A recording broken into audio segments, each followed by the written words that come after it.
I used to speak a lot more on matters of national security and matters of domestic policy. And when everybody decided to zig, I zagged. And I went back towards the other side of things in terms of worldview and how people think about things from their beliefs. Because that is the underlying factor of how they make decisions in the world.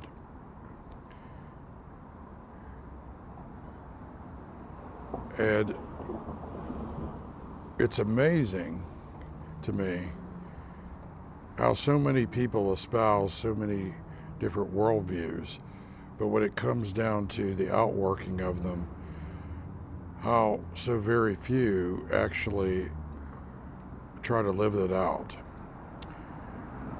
It's like a buffet. They take what they want and leave the rest, and then self-justify what they do by, cherry picking from that buffet and cobbling together what it is they want to believe, whether it's true or not. America is very much that way, and it shows. And it shows in how we do things here. And it shows in the state of our country and all the various spheres of the seven spheres of society. You see,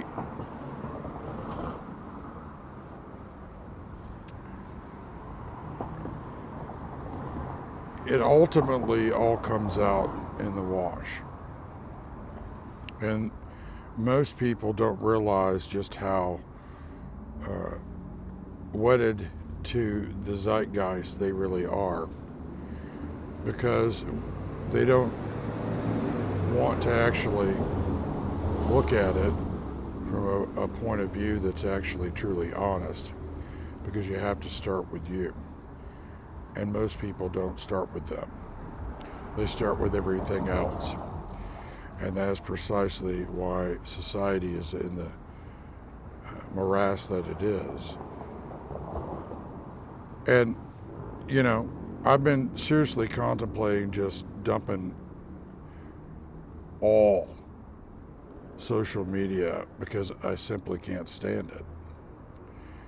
I can't stand the lack of authenticity, the lack of rationality, and the lack of actually meaningful discussion and interaction.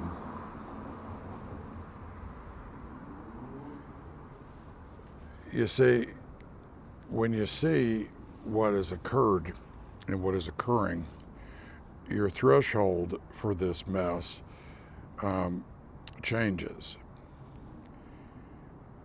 And you'd much rather spend any time that you have having meaningful interactions with people.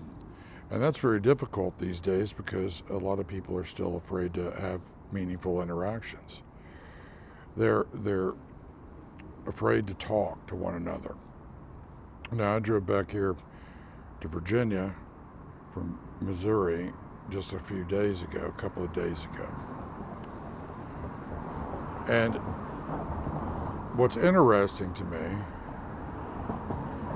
is it used to be fun to travel because you'd meet new people and people would sit and talk with you at rest stops and restaurants, and it's not like that. It's still pretty closed off. And I was amazed to see how many people were wearing masks still, and in total fear. There's fear in people's eyes and uncertainty. And I'm sure being in an election season with the stupefaction that we have going on in our system at the extreme polarities doesn't help that. So what used to be fun and cathartic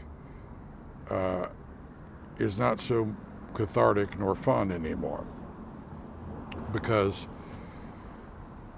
people have adopted their fear and have begun to normalize living in it. And that's not a free society, that's an autocratic one. That's what you get in an autocratic society. And when people are afraid to have meaningful conversations about things, that makes it very difficult for things to change in any meaningful way that's going to be helpful to the whole country. Now, when you extrapolate that,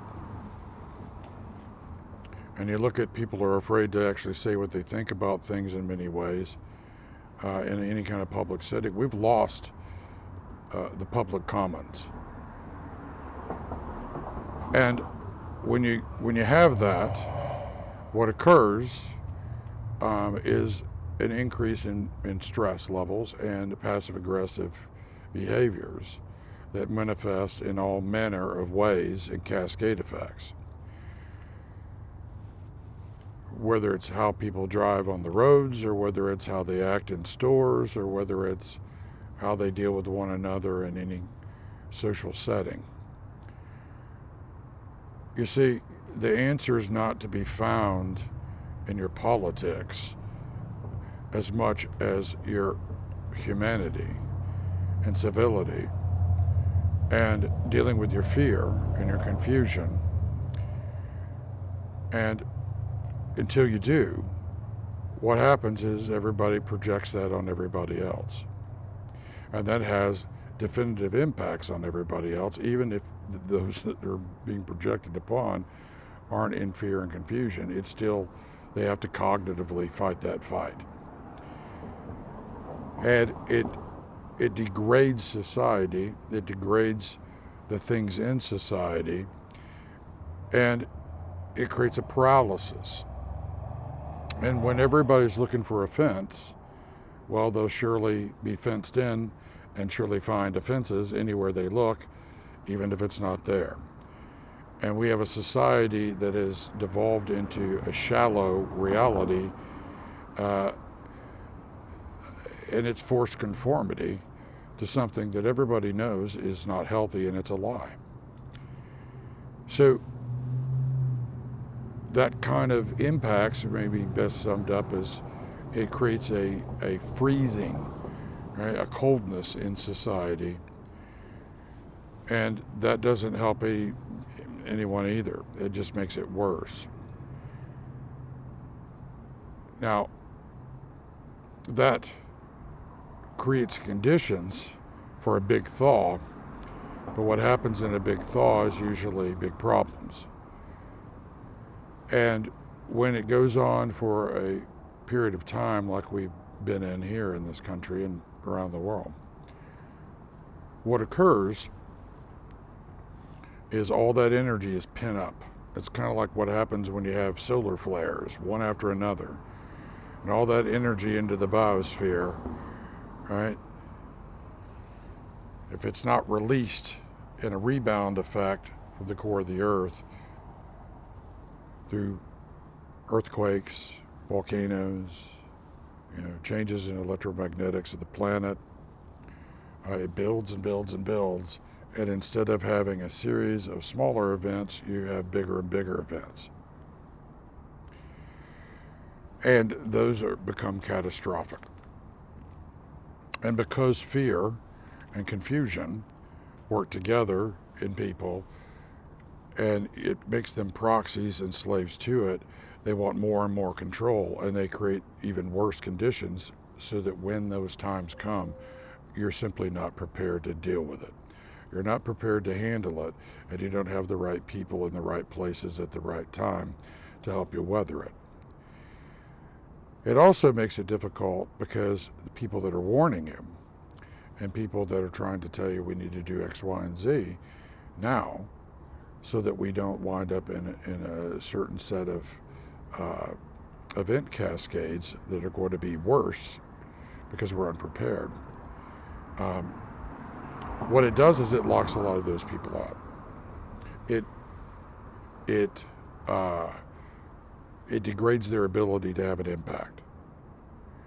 And so you devolve, as you sink deeper into denial, into increasing entropies.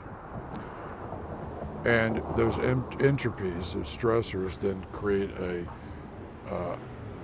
downward pressures that further fracture your society. And then people get more and more and more isolated. And, in war, isolation is a tactic. All these things are tactics of war, by the way,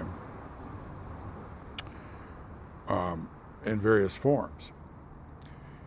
But the more you're isolated, the more you can't process things properly in many ways. And the more that when conditions do occur, you don't have community. You don't have people to work together to overcome those things. Now, I've spent a lot of time writing about them, talking about them, trying to get people to consider them. But we're in a time period where people have a low threshold for information and depth because, well, they're overwhelmed, they're isolated, they're in fear, and they're in confusion, and all those have very real cognitive impacts.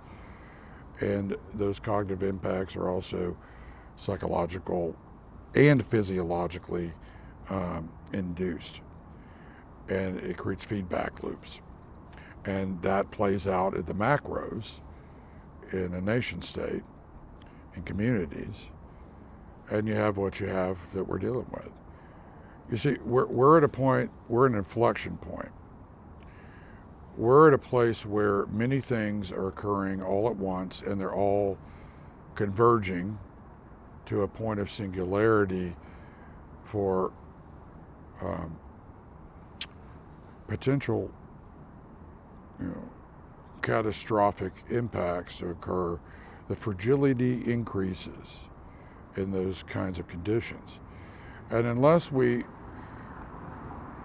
push through the fear and the confusion and have some sobriety and cogency,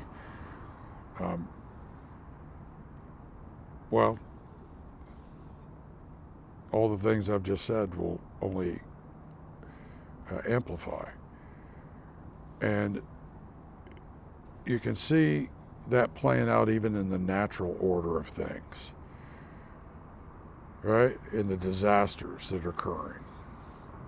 You can see that playing out in the real economic numbers, right? Not the ones that you're getting from the White House or anybody else's PR BS game. The reality is a lot of people are hurting. They're broken, and there's a lot of people breaking bad, so to speak, and you got a lot of people that don't know what to do, that are looking for help but the fear and the confusion is preventing them from either finding it, reaching out, or finding people that actually care or will follow through. And I see this even, in my own professional setting, work, and I see it from a social point of view. People are increasingly going back to a bubbledom, right? Right? Let's pretend like none of this other stuff's going on. And because their threshold for handling stress is so low, they don't realize that that's part of the problem. That you have to confront those things, or those things will ultimately become a monster and confront you and crush you. So I tell you these things, I want you to consider them. I mean, it's not like I'm telling you anything new. I think it's important to think about them because of the window that we're in as a nation. And make no mistakes about it, others understand where our vulnerabilities and fragility is and how to exploit it, including those that are unprincipled, corrupt, and lawless among us. So those people that want to actually make a difference are going to have to band together and try to work together. You're going to have to break some of those fears to be able to do that. There's nothing we can't overcome together if we're willing to do it, but that takes humility and it takes courage. And it's going to take being honest and real and being willing to actually say no to some things and yes to some things that we actually really need to do. No to some things that we need to stop doing, and yes to things that we actually really need to do.